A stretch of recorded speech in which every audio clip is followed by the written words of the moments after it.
other day, hell, that's been 30 years ago.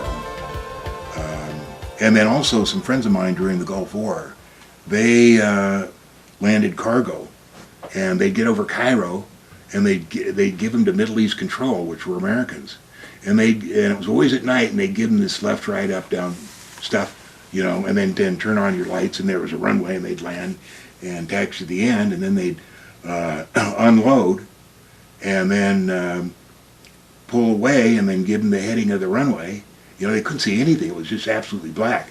And then when they took off, you know, all they had was the runway lights. And then they'd go to Middle East Command. Where was that based? Just northwest of her guidehouse. Right. Oh, yeah, okay. There's so much background noise. And this room has been under radio surveillance since... This is John Lear. Take one. Take one!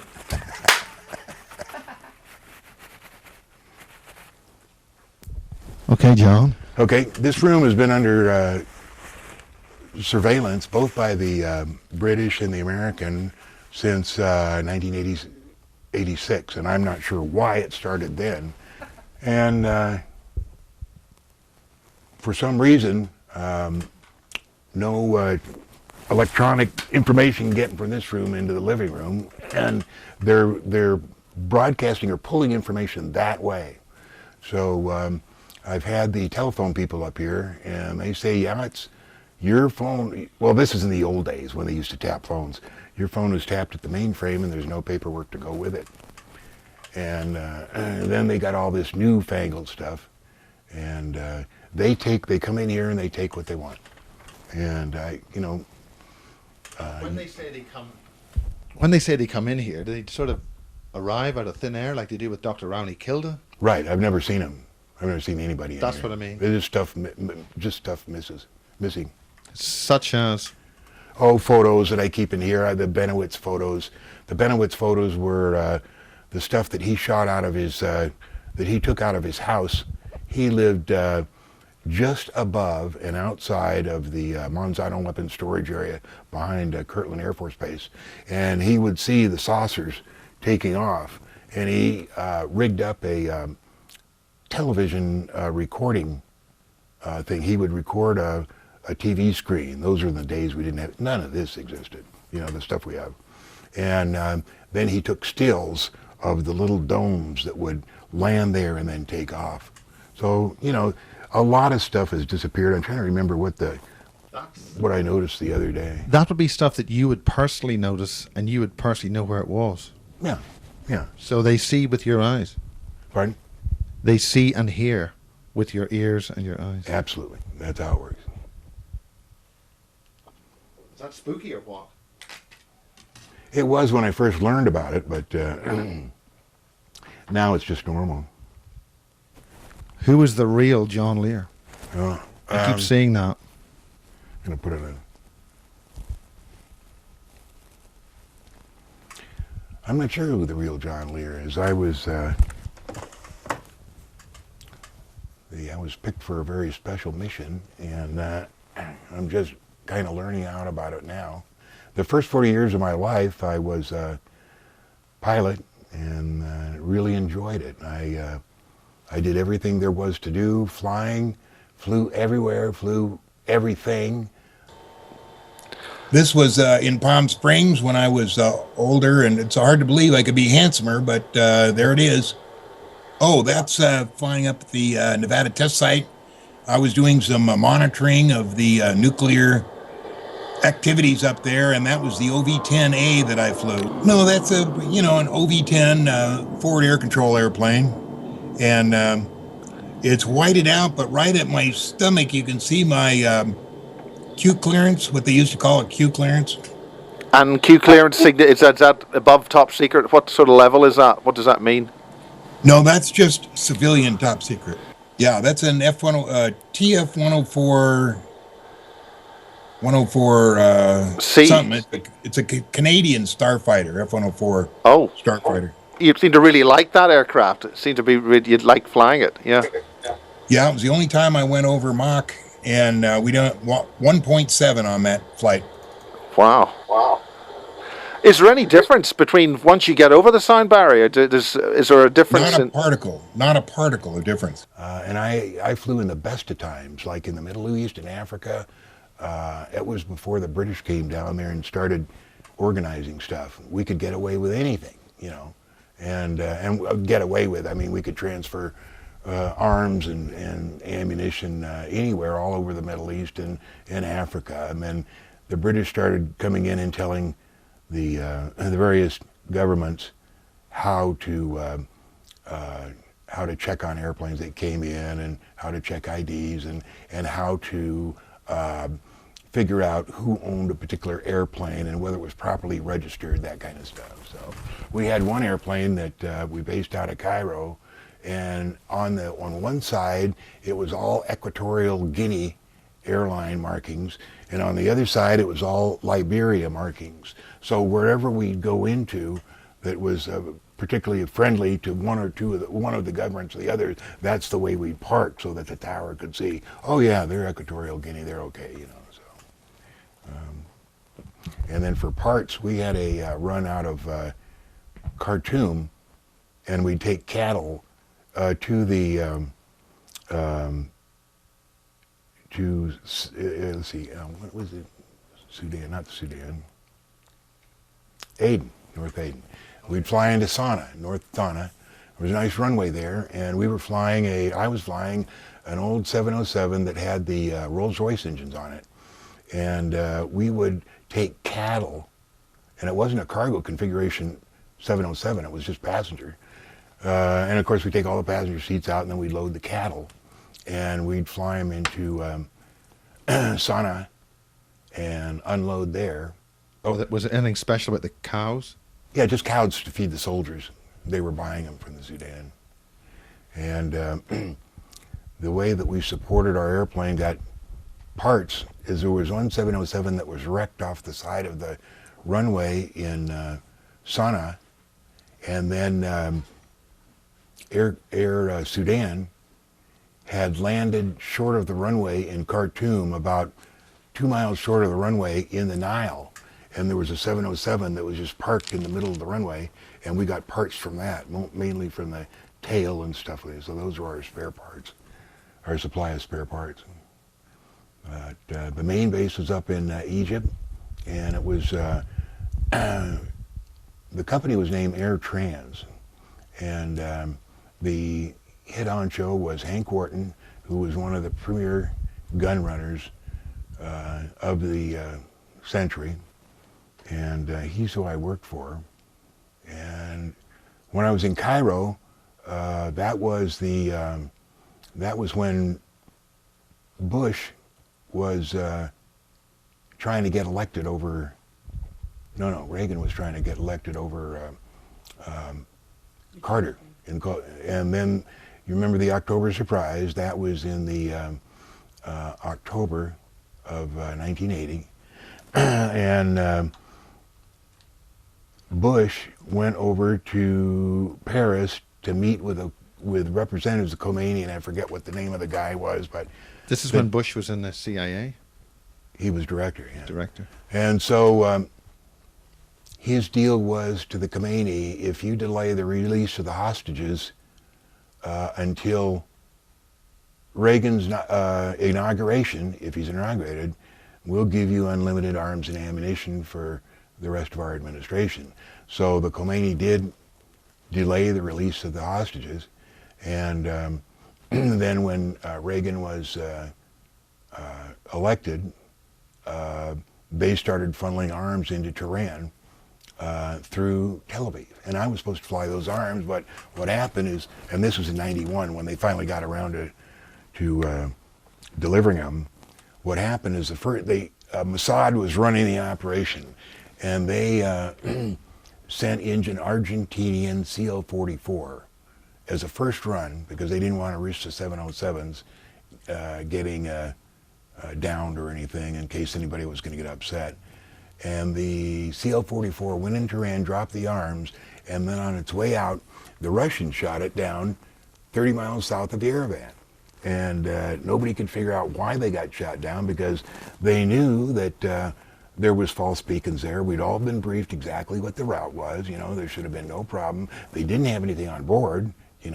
So the only thing we can figure is that that the crew that Russia sent down MiGs to force them into Russia, to put them, force them down, and the crew probably said, well, hell, we got nothing on board, we'll just follow them. So as soon as they got inside the border of Russia, they just shot them down, and the message was, don't take these arms to Iran. They let you get the arms in, but not out. In other words, The arms were delivered by the U.S. to Zaragoza, and then the Israelis would pick it up in Zaragoza and transfer it to Tel Aviv, and then we'd pick it up in Tel Aviv, and our mission was taken from Tel Aviv to Tehran. So I never did that, because when the CL-44 got shot down, the whole operation went to the Gulf. They either used Qatar or Dubai or one of those places, and they took it just across the Gulf to Tehran. I never found out how they, or whether they delivered the arms were delivered, but I don't know how.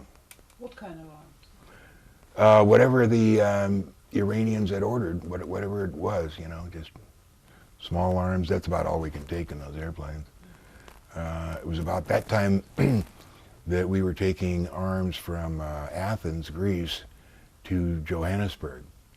And I remember, let's see, I don't remember what the year, the year was 81 or something, and there was one last flight to be made out of Athens, and the government was going to change the next day. And I don't know what they had in the airplane, but it was at night in Athens, and I remember Hank came out and he said, you're pretty heavy, so you can stop and refuel in Nairobi and then go on down to Johannesburg. And the one thing you don't want to do is, when you have arms, is stop halfway. And so it gives too many people too much of a chance to look at what you got. So I kind of figured it out. I said, I think I can make it nonstop, Hank. And he said, well, I'll give you 1,000 extra if you make it nonstop. No problem. So I told the crew that we were going to take off way over gross weight at Athens, going to the north there. And but no problem. We went up, took it over, and took it off and climbed to altitude. And Hank always claimed that he would get his clearance for the different countries, but he never did. So yeah, Europe's that's a bit. what? It's a bit tricky doing that even for civilians. So my co-pilot name was Munchie, because I was munching stuff. We get down over Cairo was no problem, but we get down over Sudan, and we meet the FIR and the Flight Information Region, and we have to report in. And Munchie goes, Sudan, Boeing 526 estimate, or over Khartoum at 26 estimate the border 11, over. And Sudan would come up and say, Khartoum, Roger, please give us your overflight clearance number. And then Munchie would go, Khartoum, this is Boeing 526, over Khartoum at 26 flight level 350, estimate the FIR at 49er, over. And then Sudan would go, or Khartoum would come back, 707, we demand that you give us the overflight clearance, So it was at night, and what they were going to send up, to shoot us down, I don't know, but it was a lot of fun working with them. And I think the total time to Johannesburg was 11 hours, and we made it nonstop, so that was a nice flight.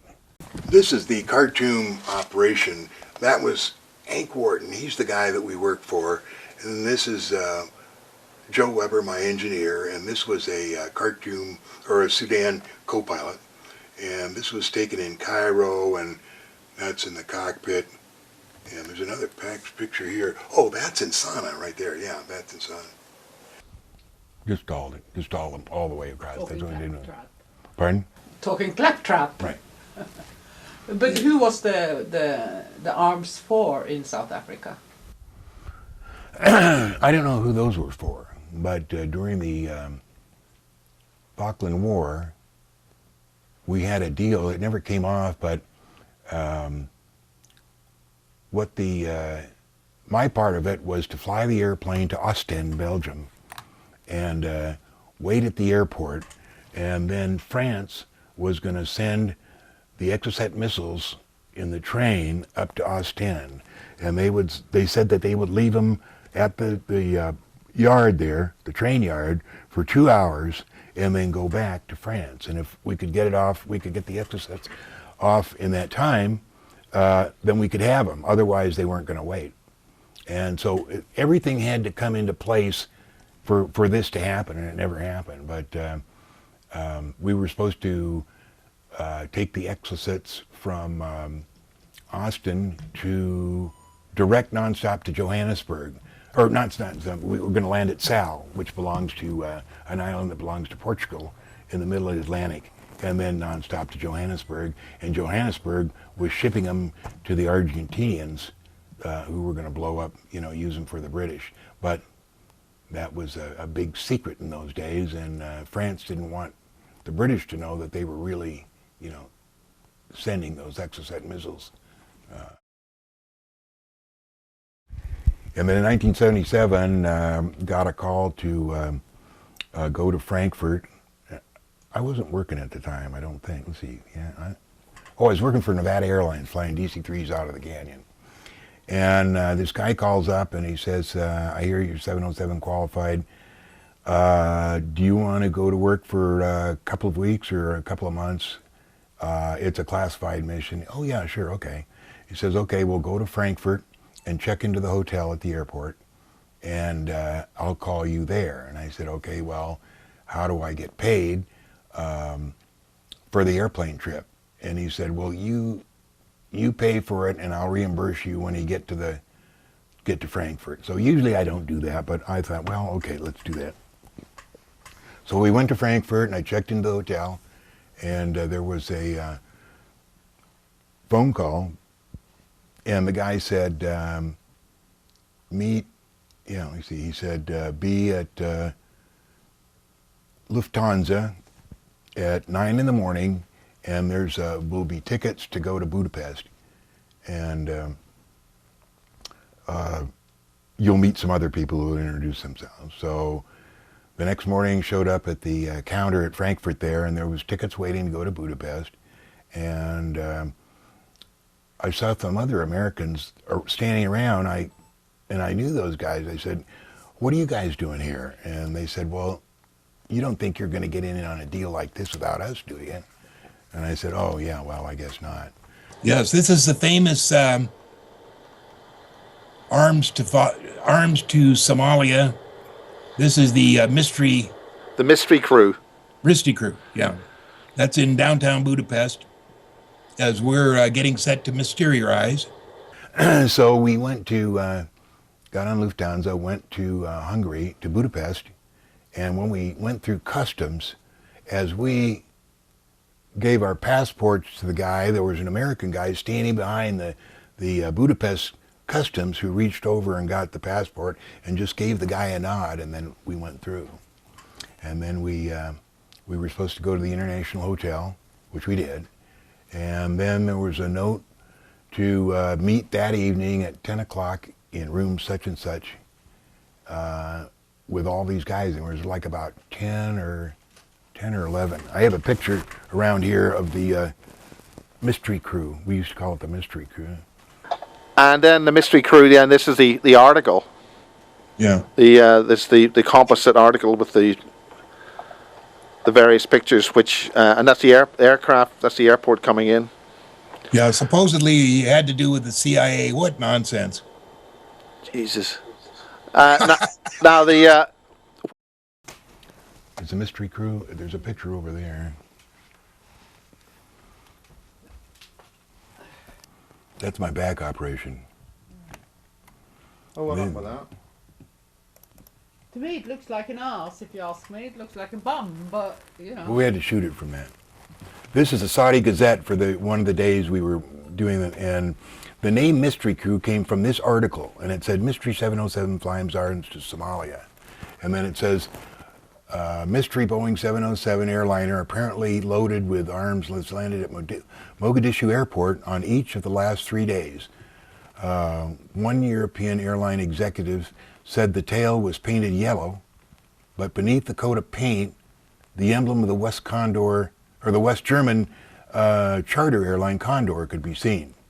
He said he saw Somali soldiers unloading chests of the kind needed for packing light arms and ammunition. And so then... So this is when you were working for the company or Air America? Yeah, no, I always worked contract, not, I didn't have a folder with the company. The Air America stuff was over in Southeast Asia, and that was a whole bunch of different stuff. That's the 70s? Pardon? Is that in the 1970s? That was 1967 to 1973.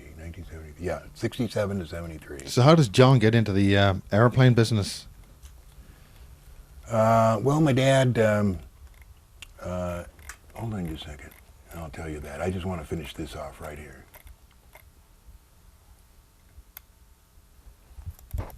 That's the Mystery Crew. And that's me where the yellow is, and that's all the guys that were in there. So how did I get into, well, my dad was, he had owned and started a company called Lear Incorporated.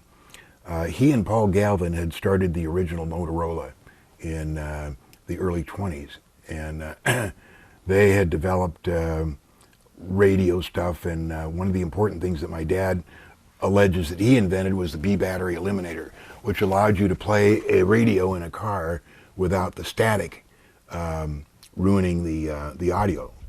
But anyway, he decided That's a filter system? Pardon? Some kind of filter? Yeah, the B battery eliminator. That was specific of the stuff that, or the thing that they'd put in to keep the static from going through the audio. So then he decided to sell his interest in Motorola to Paul Galvin, and then he started his own company named Lear Incorporated. And Lear Incorporated spent the next 26 years selling, building, designing radio equipment and mechanical and pump equipment for the Air Force. And in 1955, he had built an airplane called the Lear Star, which was a modification of the Lockheed 18 for executives. And I think Lear Incorporated built about 62 of them, and they were not a financial success. So then in 1957, when he wanted to build the Learjet, his board of directors told him no, and he sold his stock in Lear Inc. to Siegler, became Lear Siegler Corporation, and then he took the money and formed Learjet Corporation. And it was in 55, 56 that I was learning how to fly, and there was always airplanes at the airport that I could just use that belonged to Lear Incorporated. So that's how I started flying. But he didn't like me flying. He wanted me to be an artist or He wanted you to be an artist? An artist. And he sent an artist over when we lived in Pacific Palisades, and I set up the easel on the front lawn and sit there and learn how to paint on Saturday mornings. But I wanted to be out at the airport, so I'd go out there and spend a lot of time out there. And so that's basically how I started. And then in 1963, in 1962, I had been involved in an accident, airplane accident, which really destroyed me. Right behind you is that picture, and I just wonder if I can call it up here quickly.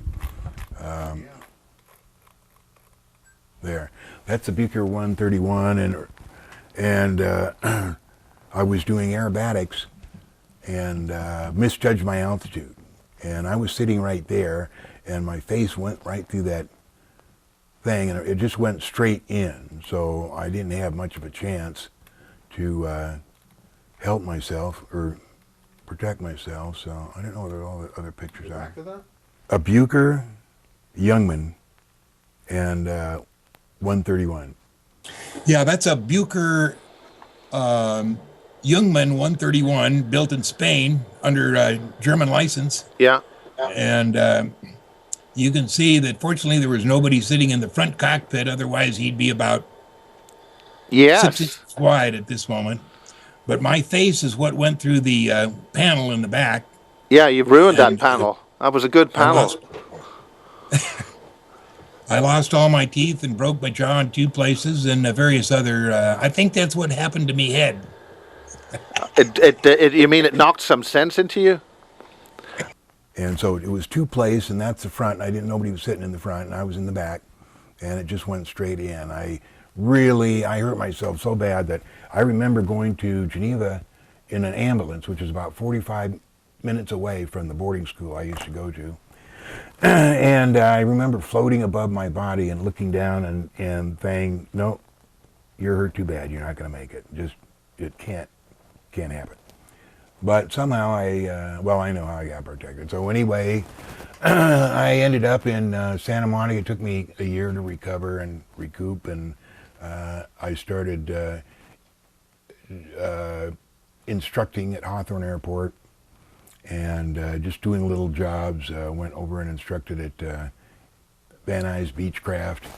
And then my dad invited me back to the factory to get checked out in the Lear, and I went back and got checked out in it, and then I was trying to find a job flying the Learjet, and I found a job flying for the Flying Tiger line, flying their Learjet. What is the special thing about the Learjet? Why is it so famous? Everybody knows Because about it was the first. It was the first business jet, and it had the pizzazz, and it had the tick tanks, and all the rich people were buying it at the very beginning, and ever after that, no matter if there was 10 different types of business jets manufactured, everybody called them the Learjet, which they weren't, but that's why that was the thing in the beginning. It was just the airplane to have. So then I got to fly in that, and in 1967, I applied for a job to ferry. They wanted pilots to ferry the FAC airplane, which was a O2A and B, over to Vietnam, and I applied for that, and I didn't know that it was CIA, but that was the first CIA job. What's the significance of this O2? Oh, that's me going across the Pacific. I delivered those airplanes from Wichita, Kansas to Nha Trang, Republic of Vietnam, for between 1967 and 1970. And it usually took about 65 flying hours. And we'd leave Wichita, go to Cannon Air Force Base, then Hamilton Air Force Base in San Francisco, then to Honolulu, Midway, Wake, Guam, Clark Air Force Base in Manila, and then in country. And I don't know where I have that. Let's see if I can find it. What type of aircraft is that? A FAC? F-A-C? Forward Air Control. It was this airplane. See if I can find it. What's the name of that thing? FAC. Be under F. It's amazing that you didn't get scared off after nearly killing yourself. Well, I knew it was my fault. You know, if I'd have done things other than that, I'd had no problem. There it is. That's over in Cambodia.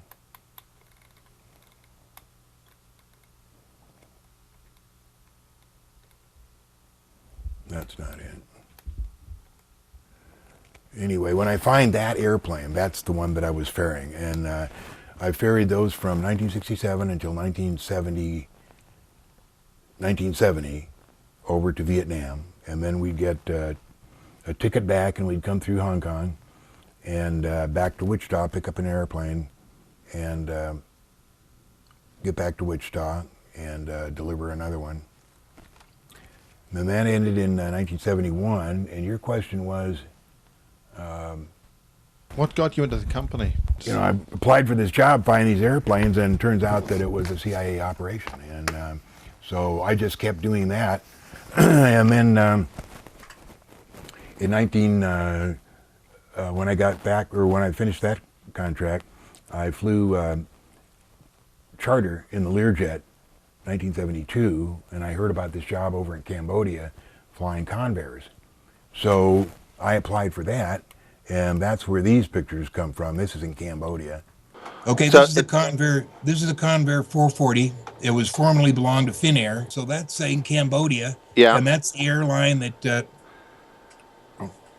That's the airline that was that I was flying for, and we were flying passengers back and forth to Battambang, which is in northwest Cambodia, to Prince Sihanoukville, which was in southwest Cambodia. What's the significance of what? Of the Cambodian thing, were you doing anything there that you haven't told us? No, that was just straight stuff. And did that for a few months, and then I heard about this job that was opening up or that was open in Vientiane, Laos. And I went to, it was my co-pilot that told me, and I said, how do I get on? He said, well, you go down Phnom Penh here to the Swiss Indo Shipping and Trading and ask for Kurt Fuhrer and tell him you want to go to work for Continental Air Services, Inc. was who was running it. So there's a book over on that shelf there, and it's called, it was written by one of the spy books, and John Lear wrote it, and in the cover you'll see the notification. Escape from Laos? Is that one? It's a big thick one. No, it's Is this one? what's the title? Escape from Laos? No, Is that one? it's a big thick one. No, it's John Le John Le down to your left, and it's called the Schoolboy, Honorable Schoolboy. That's what it's called, on your left, behind the telescope.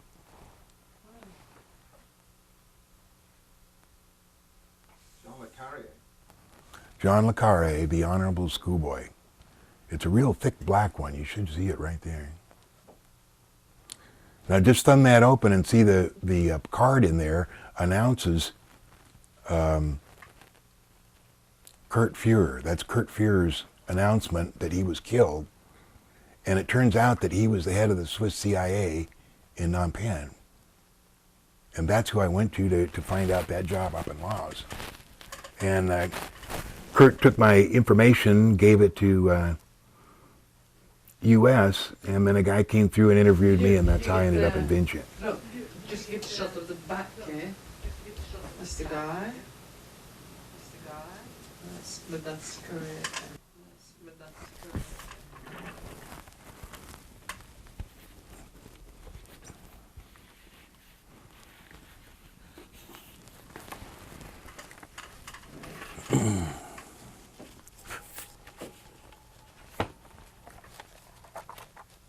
This is a book called Private Warriors by Ken Silverstein, and it came out, maybe 10, 15 years ago. And before it came out, there was a story in Harper's Magazine, and it mentioned Bill Lear Jr., but what they meant, it was me. And so my brother called up, and he said, hey, that wasn't me, that was my brother John.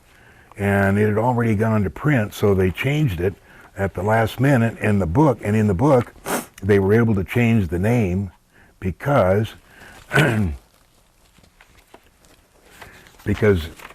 John Lear is the same letters as Bill Lear Jr., who they originally put that, and the only thing that tells you what they did is they say John Lear Jr., and I'm not junior, I'm senior. My brother is Bill Lear Jr. Anyway, it says here, Wharton round up crew members to fly them, among them Larry Rabb, a retired U.S. airman, Alberto Alberti, a Cuban exile who helped lead the Bay of Pigs operation, and John Lear, son of the inventor of the Learjet. Between runs from Budapest to Jeddah, the Saudis granted stopover rights for fueling to Mogadishu. The pilot stayed in Salzburg, where Glatt put them up in the hotel Barrel-Off. Anyway, on and on and on.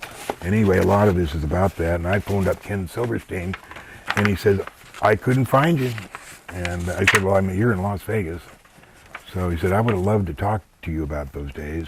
And one of the interesting things is along in the book here, he talks about a different airline and reading the records of where certain airplanes went. And he put, I guess I can't find it here. Should be here. Oh, right here. He put, the torpedoes were picked up in an airfield near Gdansk and flown to Andrews Air Force Base by Kalila. It has K-A-L-I-H-A. Commercial freight shipper. It's not Kalila, it's Kaleta. That's who I worked for. And Connie Kaleta ran that airline, but somehow he couldn't read the writing. So anyway, that was kind of an interesting book. But we met at this hotel room, at the International Hotel Room, and we got a phone call to go to this certain room number, and we all met there, and there was like about 12 of us. And Wharton comes in, and I didn't know him, and he holds up this little piece of paper as he comes in, and we're all saying hello. It just said, "Remember, walls listen." And he held it up, pointed at each of us. And then he said, "Welcome to Budapest. You'll find Hungary is a really nice place to visit, particularly in the beginning of the late fall here." And he said, "Outdoors," he said, "we have the Danube running by, separating Budapest." He said, "Buda is on the north, Pest is on the south," and he goes with this dialogue. And as he's telling this dialogue, he has this piece of paper, and the piece of paper is in that logbook there, in the thing. But he takes it to each one of us as we're sitting here and hands it to that guy and points at him, and the guy is supposed to read it. And all the time he's carrying on this dialogue about taking a tour around Budapest. And then when that guy's done with it, he picks the paper and points at that guy and he reads it. And all along he's telling about this. And anyway, at the end he says, "Now we're going to go have some dinner, and we're going to show you the Great Chain Bridge out here." So we go out to the Chain Bridge, which is in front of the hotel, and that's a picture of it over there, I think. And we get in the middle of this Chain Bridge, and he said, "Okay, here's what we're doing. We're taking arms to Mogadishu. You're going to stop in Jeddah. And here's the flight numbers you're going to use coming out of Budapest. And here's the flight numbers you're going to use coming back." And just all the essential information. And then he said, "As far as anybody, don't answer any questions. If anybody corners you, you say that you're taking agricultural equipment to Africa." So anyway, that ended up being flying those Budapest. What happened was, in those days, Mogadishu, Somalia had been supported by Russia, and they had old Russian and East Bloc guns. And so the Russians had built the deep water port on the north of Somalia called Berbera. And it's very important, remember this was 1977, it was very important to get real estate on the Red Sea, because they knew that when they started attracting Iran, that eventually the Straits of Hormuz would be closed, and the only way to get oil out of the Middle East would be to ship it to Yanbu on the Red Sea, and then have it come by tankers either through the Suez Canal north or south through the Gulf of Aden. So it was important to get real estate right at the Gulf of Aden. Well, so that was when the Russians made the mistake of arming the Ethiopian rebels and... The Eritreans. What? The Eritreans. Yeah. And Somalia said, "Well, if you're going to arm our friends, you can get out of here," and they kicked them out. But then they get ready to have a war, and they don't have any ammunition. Well, Russian or East Bloc ammunition has always been 1 millimeter larger than West Bloc, so that they can use our ammunition, but we can't use theirs. So we offered to arm, "Hey, Somalia, let us help you out here, if we can just have that deep water port." "Yeah, no problem." So I wound up taking all the West Bloc, all the East Bloc ammunition out of Budapest down to Somalia for the wars that were being fought for wherever. Well, yeah, that was the beginning of Somalia, and we're seeing the fruits of what I did in those days, getting Berbera. The reason that the U.S., I think, is waiting to attack Iran is because they need to be sure that they have Aden and that no help can come out of Aden to block the Gulf of Aden, because the Gulf of Aden is a real small place there. And so then lately you've heard that we've had stories about Al-Qaeda, you know, the bad guys collecting in Aden to do this and to do that. That's not true, but we're saying that so that we have a reason to put soldiers into Aden to protect the north part. So, And of course, the British were in there beforehand after the war. so Can I ask you about, were you ever involved in anything in Afghanistan in those days? It was Soviet, they were there, but were you, we know that at some point no, I flew. working with some of the local kings or lords. No, I flew into Kabul in 76 and 77 when I was flying for Trans-Mediterranean Airways out of Beirut. And it was so fascinating because Afghanistan has been a fascinating area for me. And I was reading James Michener's Caravans at the time, which is about the history of Afghanistan and all the interesting things that are there. And it just happened when I was reading that, I was flying in there. So we'd stay overnight there, and I'd spend, as soon as we landed, you know, I'd grab a taxi and go to, you know, in each and every place that I could to see all this stuff. And I was going to take my wife on a vacation around Afghanistan that summer, but I got transferred to Bangkok and I couldn't do it. I'm sorry now because there's been a lot of changes in Afghanistan since then. So you, in the 70s, where the Russians were having a hard time there, because the... Right. They were supported by the CIA. Yeah. I mean, the Russians. Al-Qaeda was formed by the CIA to fight the Russians. Yeah, we know that. But you weren't in there with weapons or you know, doing hardware. Oh, this was 76 and 77, and none of that was happening then. The Russians didn't go in until, what, the 80s? No, it was before, wasn't it? Couldn't have been much before, because they weren't there when I was going in there. Yeah. So then the Mogadishu came to a close and came over here. That was when we lived in Cairo, and our kids were young, and it was just tough on Marilee. And How many kids did you have, and what was it like? I have 2 with Marilee and 2 with my first wife. I have total 4, all girls.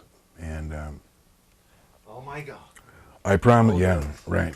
I promised Marilee that let me finish that work in Cairo, and then we would come back here and I'd get a local job. So we did, and I got a job flying for different airlines, passengers, you know, worldwide stuff, but stuff that I could be home So eventually. to speak, you got a day job. Mhm. Yeah, that's right. I got a day job. But can I ask again about this accident you had? And then you take a year to get well again, to get on your feet again, and then you start flying again. Can you say more about that? It's a bit, you know. Yeah, well, the problem was that I'd broken my ankles, shattered my ankles, and broke my legs in 3 places, lost all my teeth, broke my jaw. But through my career, I was so interested in flying that I didn't let the pain bother me of my feet. My feet were in Geneva in 1961. They didn't have any reconstructive surgery. All they did was cast the wound. So that when I got older, it was going to start causing me problems, which I didn't pay attention to because I was having a lot of fun flying. So then after I retired, I got time to think about it, sitting behind this desk, and it got worse and worse and worse. So I still have it, and I use medication to control it. But the reason you have pain is because you're paying for something you did in a previous lifetime. And so you just have to work through it until you get into your next life. So what was the spiritual or the other reason for having this accident in that young age then? What was the reason? Insight. Because, no, it's, you know, that normally that would have scared anyone off or flying again or losing interest. No, because I knew why it happened. I just started to spin too low. And if I was paying attention to my altitude, I wouldn't have started it. But the altimeter is reading in meters, and I wasn't even sure what altitude I started it at, but I started a 3-turn spin, and at the second turn, I looked and I saw a barn go by, and I was thinking, holy shit, I'm low. And, you know, by the time that, you know, I hit, but I knew that it was my fault, and, you know, I love to fly, so just because I got banged up didn't mean that I was going to stay away with it, stay away from it. So what about this? You've got to work through karma from a previous life. What philosophy have you adopted with that? What the hell's going on out there? The purpose of us being on Earth is to learn how to live, is for our souls to mature, to learn how to live with integrity and learn how to live without envy, hate, or greed. And also to express our love to our family each and every day as much as we can. And that doesn't mean I love you, honey, as you're flying out the door. That's all we have to do on Earth. We don't have to worry about Africa, the war in the Middle East, this or that. That's all we have to do.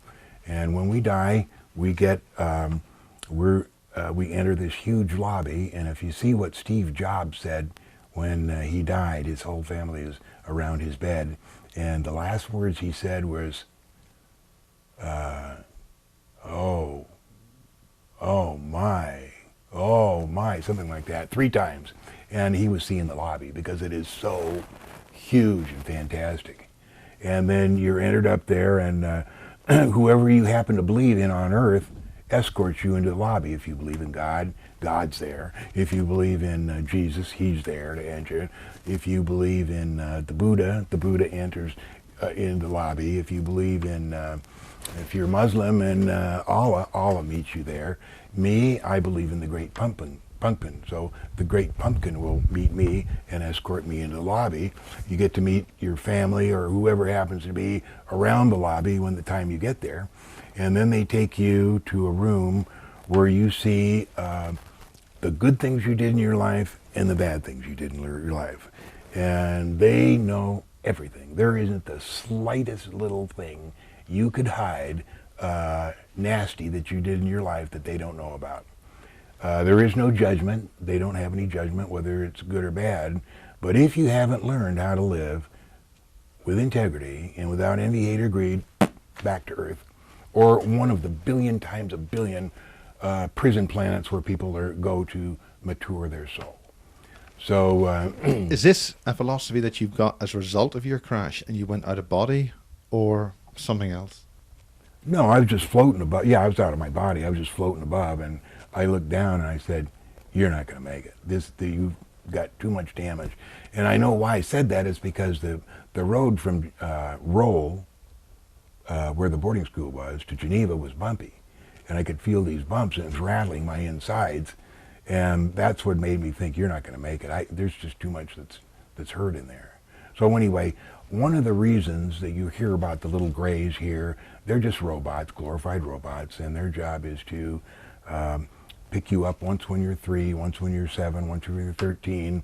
They take you to the moon, and they be sure that everything's operating okay. The same as if you have taken in your car for a 3,000-mile inspection.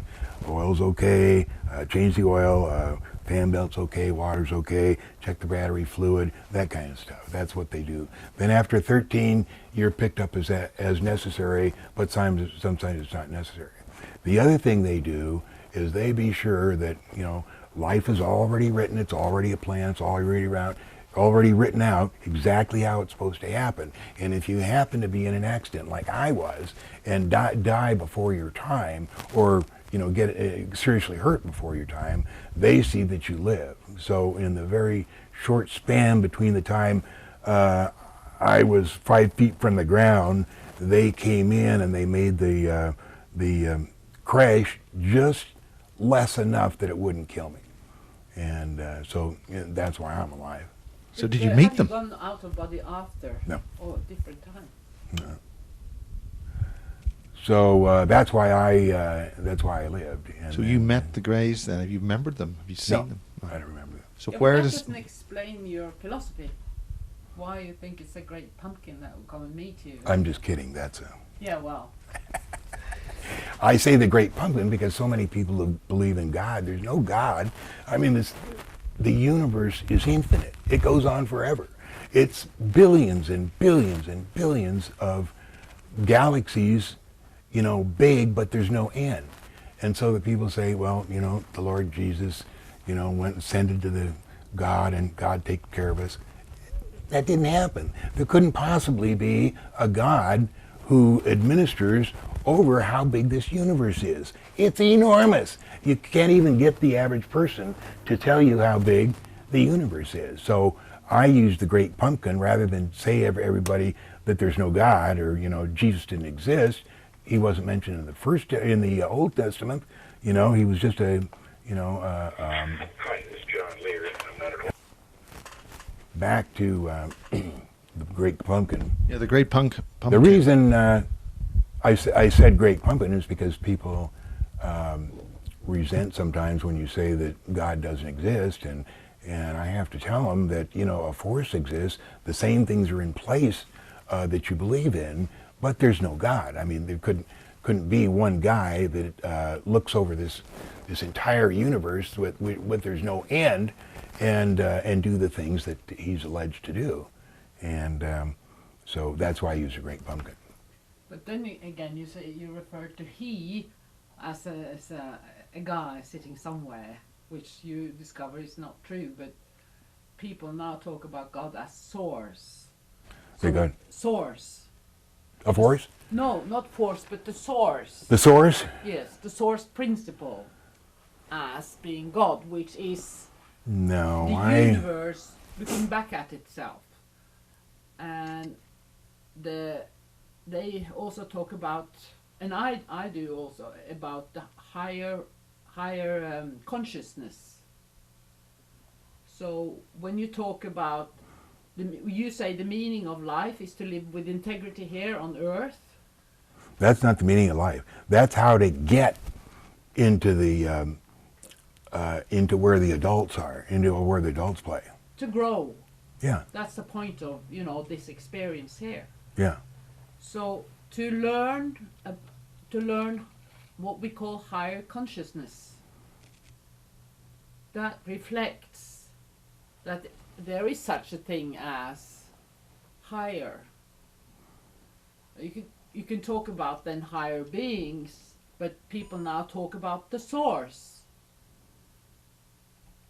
which is meaningful. To some people, if they want to, whatever they want to believe in, that's okay with me. I'm not trying to sell anything. I don't have any DVDs. I don't write any books. I don't have any tapes. I'm just looking for the truth. And if anybody wants to listen to what I have to say, they're welcome to. They don't have to believe in it because I don't sell anything, And if they want to try to sell me, God or something like that, I just don't have time because I have, I'm busy doing other stuff. And I agree, you can have your God, everything like that, but don't bother me with it. So what do you mean by cleaning out the petri dish? That was a that term sort of that I phrase. used when I didn't know anything, when I first started in this. And it was kind of obvious that every 25,000 years that this earth was tumbled, so that these great civilizations, Earth has been here for like 20 to 25 billion years. And there's been these great civilizations grow and become civilizations on Earth, but they don't last forever. There comes a time and a reason why they have to be dissolved. So they mix the Earth up and pile mountains on. And, if you went around Earth, there's probably 100 different fantastic civilizations buried under the Himalayas or the Sahara Desert or under the Atlantic or whatever of these civilizations that have been before. So when I said clean out the petri dish, this is what I was thinking they did. That's not right. But it may be right in a certain way. All they're doing is getting ready for the next source the next people that come along, if they're humans or whatever they happen to be growing. Have you picked this philosophy up during meeting other people as you've flown around, or if this is something this is part of your nature? No, this comes from Sleeper, Lou Baldwin, and he started posting on Above Top Secret in the summer of 2005. And when I started reading his stuff, it had only gone to about 115 pages. And I thought it was interesting. It said, are extraterrestrials real? Yes, as real as the nose on your face. So I read through about 20 pages, and I instinctively knew this guy has done that. He's been there, and I want to hear more of this. What made that appeal? What was the thing which was the one single thing? A lot of stuff on those forums. He talked about all his life. He grew up in Italy. He was the son of a U.S. serviceman. He became a U.S. serviceman himself, and all during the time he was growing up and in the service, the aliens would come and pick him up and take him for tours around the universe, everywhere, and feed him all this information, and he could never figure why they were doing this. And he had, total recall of all the different places he went and all the stuff. And he wrote 2 books. He wrote 5 books, but 2 of them were In League with the UFO, which is the story of what the U.S. did with the Roswell crash, what they found on the ship, how they tried to use it, and all the little things that were there. And the other is A Day with an Extraterrestrial, and it's a kind of a neat story about how they come and pick him up in Kansas City, where he lives, and take him to the farthest reaches of the universe in one day, and just it's kind of neat. So anyway, I got to the 20th page of his posts, and what really got to me was he described how he would be taken by the ETs when he worked with the Army, that they would send a U.S. serviceman to pick him up, and they would take him to the outside of a hangar. And when he'd walk in the street side of a hangar, there would be these cardboard hallways built. I mean, not cardboard, plywood hallways, which would lead to the craft. And he never saw the craft, he would just go in the craft. And there'd be a U.S. serviceman standing at the entrance, and the U.S. servicemen had no say in what was going on. They were just there to provide the plywood hallway and the space where to park the ship. So that was what told me this guy is telling the truth. And this is our last photo. Okay, that's racing a B-26 in the 1968 Reno Air Races. It was the largest airplane ever raced at Reno, and I came in 5th. You came in 5th? I came in 5th out of 6 airplanes, and the 6th airplane that I passed was a P-51, and one of the pilots of the B-70 program came up to me after the race and said that he had personally seen 3 fighter pilots commit suicide off the back of the grandstands when I passed the P-51.